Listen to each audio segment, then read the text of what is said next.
بسم اللہ الرحمن الرحیم۔ السلام علیکم دوستو۔ امام غزالی رحمہ اللہ کا ایک واقعہ۔ آپ بڑے درجہ کے عالم اور صوفی تھے۔ ان کے ایک بھائی تھے جو بالکل خالص صوفی مزاج کے آدمی تھے۔ امام غزالی رحمۃ اللہ علیہ جب امامت فرماتے تو نماز پڑھاتے تو یہ بھائی ان کے پیچھے نماز نہیں پڑھتے تھے۔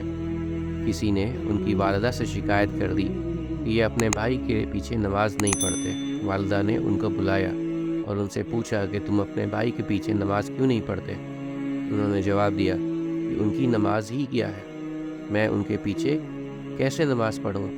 اس لیے کہ جب یہ نماز پڑھاتے ہیں تو اس وقت ان کا ذہن حیض و نفاس کے مسائل میں الجھا رہتا ہے، اس لیے یہ گندی نماز ہے، میں ان کے پیچھے نماز نہیں پڑھتا۔ وہ بھی امام غزالی کی والدہ تھیں۔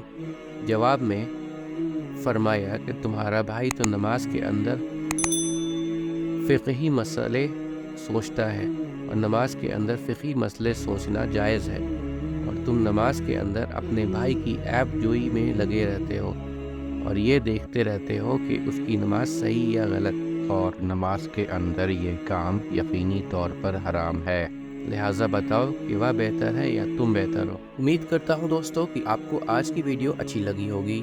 اگر آپ کو ہماری ویڈیو اچھی لگی ہے تو ویڈیو کو لائک ضرور کریں، اور مزید اس طرح کی ویڈیوز دیکھنے کے لیے ہمارا چینل سبسکرائب کر لیں اور دوستوں کے ساتھ شیئر کرنا بھی مت بھولیں۔ اللہ آپ سب کا حامی و ناصر ہو۔ انشاءاللہ ملتے ہیں اگلے ویڈیو میں۔